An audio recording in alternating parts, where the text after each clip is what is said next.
God, not now. The woman in a sharp suit covered her face with her hands as smoke poured from the hood of her black car. Dozens of people walked by, casting indifferent glances, as if nothing unusual was happening. The young man, clutching his resume in his pocket, rushed toward his one last chance at a job that could lift him out of poverty. But instead of walking past, he froze. His eyes lingered for a second on her legs in that skirt, on the striking silhouette that didn't match the desperation in her eyes.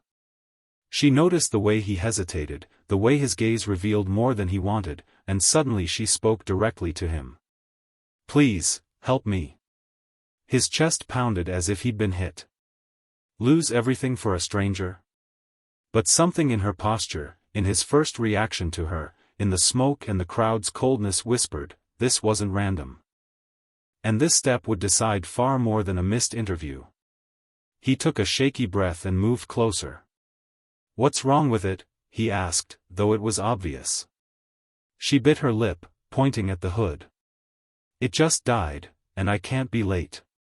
Not today." Her voice cracked on the last words, and for a moment it wasn't the car that looked broken, but her. He rolled up his sleeves, ignoring the vibration of his phone in his pocket. The recruiter's number flashed on the screen. He didn't even look. "Pop the hood," he muttered. She obeyed instantly, her hands trembling. He leaned over, choking on the smoke, and began checking wires blindly, like someone who had nothing to lose anyway. "Do you even know what you're doing?" she asked, half afraid, half hopeful. "No," he admitted with a dry laugh, "but right now you don't have anyone else." Minutes felt like hours. Around them, the world moved indifferently, traffic blaring, footsteps rushing, no one stopping. Only her perfume mixed with the smell of burning oil and his own pounding pulse. Sweat dripped down his forehead, and when he finally twisted one loose cable back in place, the engine coughed. Once. Twice. Then roared alive. She gasped, clutching his arm with unexpected force. "You don't know what you've just done." Her eyes locked onto his, intense, almost too sharp, before she quickly pulled away. He stood there stunned, greasy hands trembling, the echo of her words burned into his head. He wanted to ask what she meant, but she was already reaching into her purse. A card slipped into his palm, plain, white, nothing but a number. No name, no company. "Take this," she whispered. Then she turned, slid back into her car, and with a sharp glance over her shoulder, drove off into the chaos. He remained on the sidewalk, torn resume still in his pocket, heart beating louder than the engine had moments before. His phone buzzed again. "You're late." Opportunity closed. He exhaled, shoulders sinking. Yet as he stared at the blank card, something inside him shifted. Why did she give it to him? Why did her voice sound like both a warning and a promise? He didn't have the answer. All he knew was that the decision had already been made, and nothing in his life would be the same again. He stood there, staring at the plain card in his palm, the recruiter's final text still glowing on his phone. His chest tightened. Months of preparation, gone. The job was lost. He wanted to crumple the resume and toss it into the gutter, but his fingers refused. Instead, they held on to the card like it was the only thing left. A bus screeched to a halt nearby, the driver glaring at him. He could step on, go home, bury himself in shame, pretend today never happened. Or, he could call the number. His thumb hovered over his phone. One path meant safety but failure, the other was madness, chasing a stranger who'd appeared out of nowhere. He pressed the digits. The phone rang once, twice, then silence. No voicemail, no tone. He cursed under his breath. Maybe it was a joke, maybe she pitied him. But deep down, he didn't believe that. Her eyes had burned too fiercely. He shoved the card back into his pocket and walked toward the bus stop. His chest felt heavy, every step dragging. Around him, the city pulsed, people shouting, horns blaring, lives moving forward while his stood still. He clenched his jaw. No. He wasn't going to vanish into the crowd. Not this time. Just then, his phone buzzed again. A new message, unknown number, you made the right choice stopping. Meet me. Coffee house on 12th, 6 p.m., don't be late. His breath caught. She had found him first. The bus doors hissed open in front of him, passengers streaming inside. He stared at the empty seat, then back at the message. Home or 12th Street? Routine or risk? His pulse hammered as he stepped away from the bus, ignoring the driver's curse. Decision made. But as he turned the corner, a man in a gray jacket brushed past him harder than necessary. Something sharp grazed his arm. He spun around, the man was already disappearing into the crowd. Confused, he looked down. A folded paper stuck in his hand. He opened it, heart pounding. 3 words written in block letters, don't trust her. The noise of the city seemed to fade. His stomach tightened. 2 paths now stretched in front of him, and both reeked of danger. The note in his hand shook more than the city pavement under his feet. Don't trust her. The words gnawed at him, louder than the horns and chatter around. He wanted to crumple it, throw it away, pretend it didn't matter, but something about the hurried scrawl felt urgent, personal. Whoever slipped it to him knew about her. He shoved the note deep into his pocket and kept walking toward 12th Street, but every glance over his shoulder now carried weight.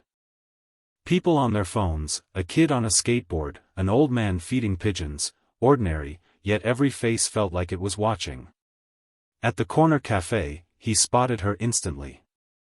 The same sharp suit, hair tied back, though now she looked completely composed, as if the smoke and panic had never happened. She raised her hand slightly when their eyes met. For a second, he considered turning back. Instead, he pushed the door open. Glad you came, she said calmly, sliding a coffee cup toward him. You didn't lose anything today. You might have gained much more. He wanted to ask a dozen questions, but the paper burned in his pocket. He leaned forward. Why me? Her lips curved into a faint smile. Because you didn't walk away. Before he could respond, the bell above the door chimed. A man in a delivery uniform entered, but he didn't head for the counter. He walked straight to their table, dropped a small envelope, and left without a word. The woman's expression didn't change, but he saw her jaw tighten. She slid the envelope across the table. For you, she said. His hands shook as he opened it. Inside, not money, not documents. A photograph. Him. Taken that morning, standing by the smoking car. Behind him in the photo, blurred but visible, was another figure, a man in a gray jacket. The same man who had slipped him the warning note. His throat tightened. Who is he? He demanded. Her eyes darkened. Someone who doesn't want you here. She reached for the photo, but he pulled it back. You're not telling me everything. You're not ready for everything, she shot back. He pushed away from the table, heart pounding. 2 forces were pulling at him now, her polished calm, the stranger's blunt warning. He couldn't tell who was lying, but both wanted him. As he stepped outside into the cooling evening air, his phone buzzed again. New message, unknown number, if you want the truth, come to the station at 9. Alone. He stared at the screen, the photo still clutched in his other hand. The station was 5 blocks away. The cafe window behind him reflected her silhouette, still sitting, still watching. He had 2 hours. 2 choices. And no idea which would destroy him first. The city clock struck 8 as he paced outside the cafe, the photograph burning in his pocket. The woman hadn't followed him out, but he could still feel her presence behind the glass. 2 hours until the station. 2 hours to decide which side of this tangled mess was real.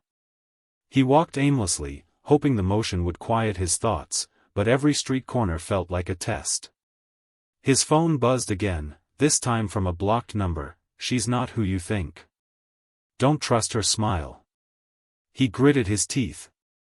Different words, same message. Whoever sent it, they were determined. By the time the station loomed into view, his legs felt heavier than concrete. He stopped across the street, scanning faces. People rushed in and out, commuters, students, vendors.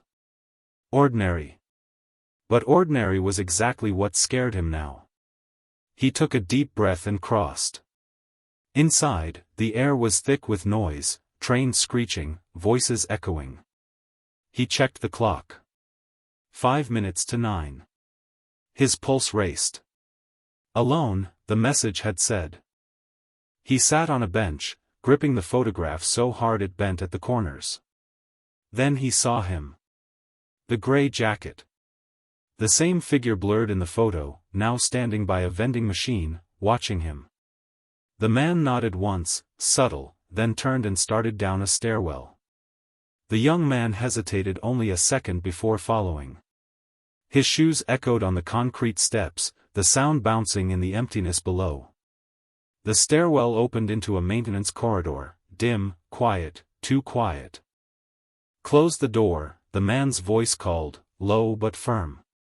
He obeyed, the clang of the door sealing them off from the noise above. "You shouldn't have met her," the man said without turning. "She doesn't save people. She recruits them. And once you're in, you don't get out." His breath caught. "Then why warn me? Why not just leave me out of it?" The man finally faced him. His eyes were tired, almost broken. "Because I was you. Years ago." For a moment the ground felt like it shifted beneath him. He opened his mouth, but the man shoved a small flash drive into his hand. "Proof. Look at it yourself. But don't let her see." Before he could react, footsteps thundered above, growing louder. The man's face tightened. "Too late. They followed you." The young man's heart slammed against his ribs. He shoved the drive into his pocket, spinning toward the stairwell, but the heavy door was already rattling. The last thing he saw was the man's grim stare as he whispered, "Choose fast, or you won't get a second chance." The door handle began to turn. The door burst open with a metallic crack. Heavy boots pounded down the stairwell. The man in the gray jacket shoved him toward the far end of the corridor. "Go. Don't stop." The young man sprinted, lungs burning, but the passage ended in a locked gate. He rattled it desperately, no movement. Behind him, shadows grew longer as the pursuers descended. He could hear their clipped commands, steady, practiced. Whoever they were, this wasn't random. The man in gray caught up, fumbling for a crowbar hidden in a utility box. He wedged it into the lock, grunting. "Hold them off for 10 seconds. The young man froze. "With what?" The man's gaze hardened. "With your will. 10 seconds, or neither of us walks out." Hands shaking, he grabbed a loose pipe from the wall. His heart pounded so loudly he barely heard the first figure leap into the corridor. The stranger's eyes met his, calm, professional, like someone collecting a debt. The young man swung clumsily, forcing space between them. For the first time in years, he felt raw fear and raw fight all at once. The lock snapped. "Move," the man in gray barked. They shoved the gate open and slipped into the darkness beyond. The chase echoed behind them, the clang of metal, the rhythm of boots. They emerged into an abandoned service tunnel, damp and foul. The young man stumbled, nearly falling. His chest ached, his hands bled where the pipe had scraped his skin. "Why me?" he gasped. "Why are they chasing me?" The man didn't answer. Instead, he pressed a torn metro map into his palm. A red X marked one station. "She'll tell you half the story. I'm giving you the other half." If you want the truth, you'll need both. The tunnel lights flickered, and a gust of air carried shouts closer. The man grabbed his shoulder. You can still turn back. Burn the drive, forget this day. The young man shook his head, wiping sweat from his brow. I've been running my whole life. Not anymore. A faint smile crossed the man's face, almost proud, then his eyes darted past him. Go. Now. The young man bolted into the shadows, clutching the flash drive and the map. Behind him, a crash echoed, the man in gray tackling one of the pursuers. The noise of the struggle carried through the tunnel until it was swallowed by silence. Alone, breath ragged, he pressed against the cold wall. His body trembled with exhaustion, but his grip tightened on the drive. For the first time, he wasn't just caught in someone else's storm. He had chosen to stay in it. Then his phone buzzed. A new message: we know what he gave you. If you want to survive the night, hand it over. His knees nearly buckled. They knew. They were always one step ahead. His legs carried him out of the service tunnel and into the night, but every step felt heavier, slower. The city lights flickered above like they were mocking him. His shirt clung to his skin with sweat, his breath sharp and uneven. He leaned against a lamppost, closing his eyes for just a second, but even that felt dangerous. The flash drive in his pocket weighed more than stone. He pulled it out, turning it in his trembling fingers. One decision: plug it in and see the truth, or keep running blind. His mind screamed for rest, but his chest burned with something sharper, the need to know. Still alive, a familiar voice cut through the night. He spun, pipe raised, only to see her, the woman from the car. She stepped out of the shadows, heels clicking against the pavement as if she had all the time in the world. Perfectly composed, not a trace of panic. You, he breathed, chest tightening. You knew this would happen. Her gaze lingered on the drive. He gave you something, didn't he? He swallowed, gripping it tighter. Why does he say not to trust you? Who is he? For the first time, her smile faltered. She looked past him, scanning the street, before lowering her voice. Because he wants you broken. And I want you useful.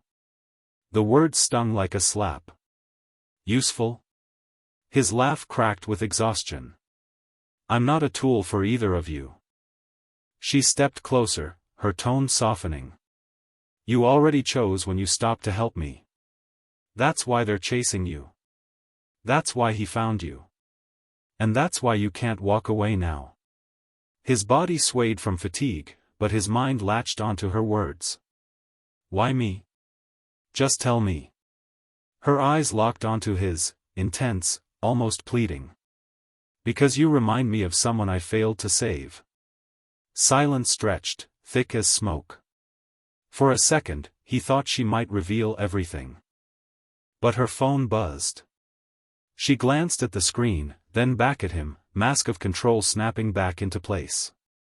Not here. Not now. If you want answers, meet me at the address on this card. Midnight. Don't bring him. Don't bring anyone. She slipped a new card into his hand and turned, vanishing into the crowd before he could stop her. His knees buckled as he stared at the card. His body screamed to give up, to collapse right there on the sidewalk. But the words from both sides twisted in his mind. Don't trust her. She wants you useful. Two voices, one truth he couldn't reach. He shoved the drive back into his pocket, clutching the card with the last of his strength. Midnight. One more step into the unknown. Behind him, a camera clicked. He spun, but the crowd swallowed the sound, leaving only shadows. By the time midnight neared, his body felt like it was running on fumes. Every muscle ached, and even the glow of streetlights made his eyes sting. Still, he clutched the card tightly, each step pulling him closer to the address she'd given. The building was old, brick walls faded, a single flickering light over the entrance. He hesitated, every instinct screaming trap. But turning back wasn't an option. He pushed the door open. Inside, the air smelled of dust and stale coffee. A single lamp cast long shadows over a table where she sat waiting. The same calm presence, almost too calm. She motioned to the chair across from her.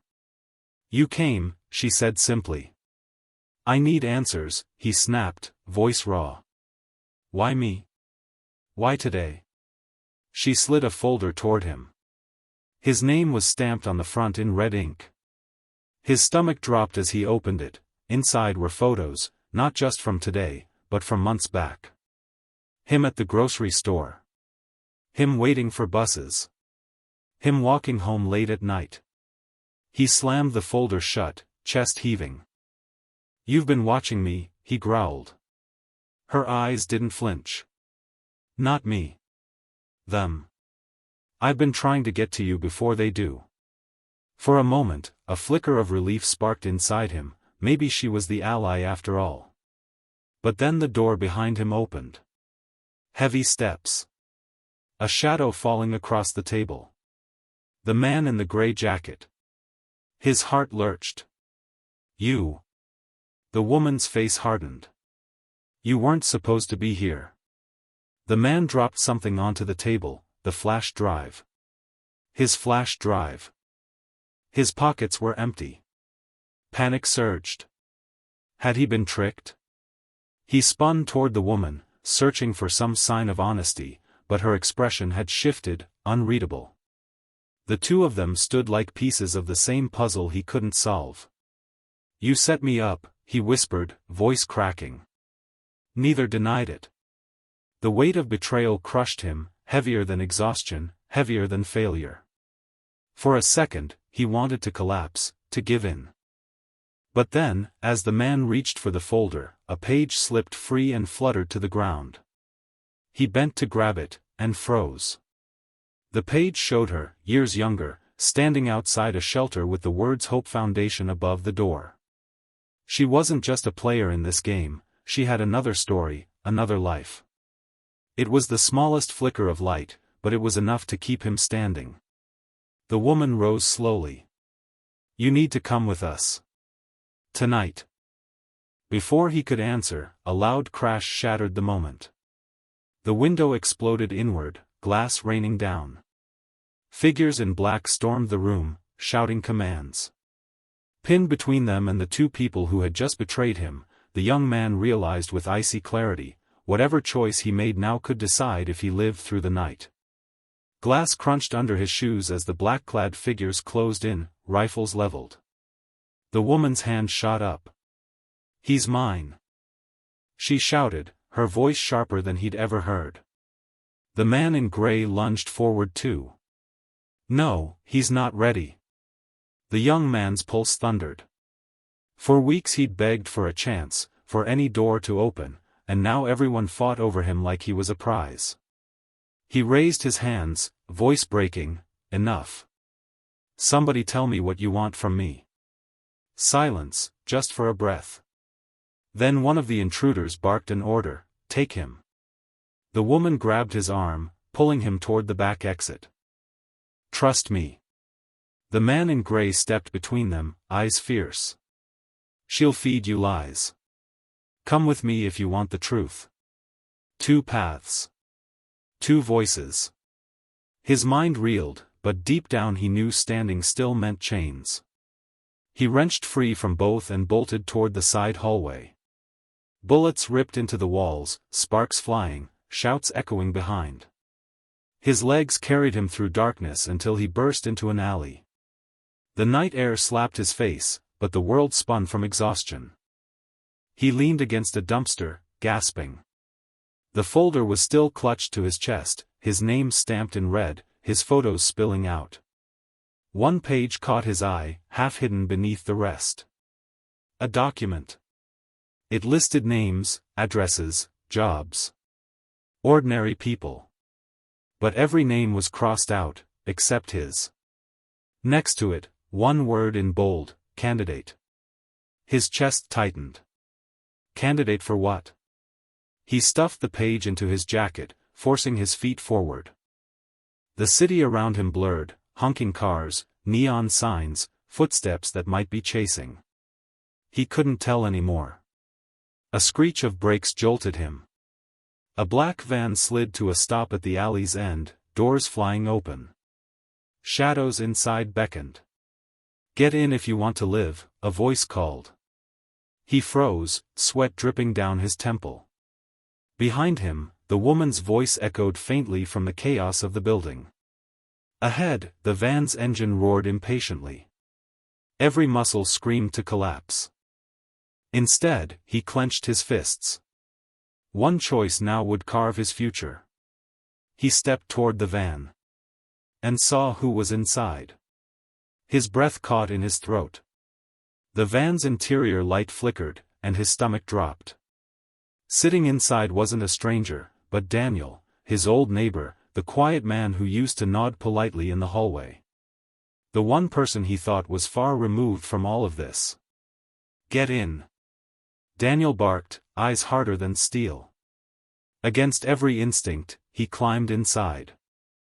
The doors slammed shut, and the van peeled away. His chest heaved, rage and disbelief tangled in his throat.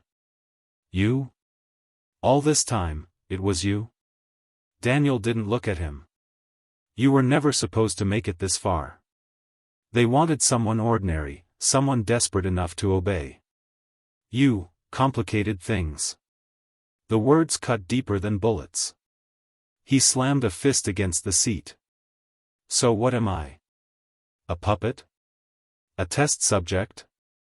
Daniel finally turned, and for the first time his face betrayed something: regret. "You're the last one left. Everyone else failed." He shoved a tablet into the young man's lap. On the screen scrolled files filled with familiar faces, people from his neighborhood, from his daily bus rides, even a cashier he'd chatted with last week. Each profile ended with the same mark: terminated. His vision blurred.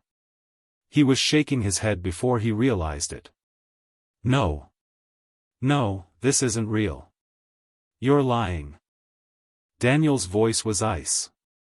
"You saw the photos. You saw the folder. You've been chosen since the day you stopped to help her." The van lurched around a corner. Outside, sirens wailed, closing in. The young man clutched the tablet like it might explode in his hands. If this was true, he wasn't just trapped, he was the last pawn on a board he never asked to play. "Why me?" he whispered, broken. Daniel leaned closer, his words slicing through the roar of the engine. "Because you were the only one who didn't look away." The sirens grew louder, red and blue lights flashing through the windows. The driver cursed. Daniel shoved him toward the back door. "You need to decide now, stay with me, or jump." His pulse pounded. His mind screamed. Either choice felt like the end. The van swerved violently, tires screeching. He grabbed the handle, heart in his throat, as Daniel's voice thundered over the chaos. "If you jump, you'll die. If you stay, you'll never be free." The world tilted, every nerve on fire. And then the door swung open to the rushing blur of the night. The night air roared as he clung to the van's doorframe, the city blurring into streaks of light. His body trembled, every muscle torn between fear and fury. Daniel's voice echoed inside, desperate now: "Stay, and you'll survive. Jump, and it's over." But for the first time, he saw Daniel clearly, not as a protector, not even as an enemy, but as a man trapped in the same game, too broken to fight back. And he refused to end up the same. With a guttural breath, he let go. The world spun, pavement rushing up, pain exploding through his side as he hit the ground and rolled.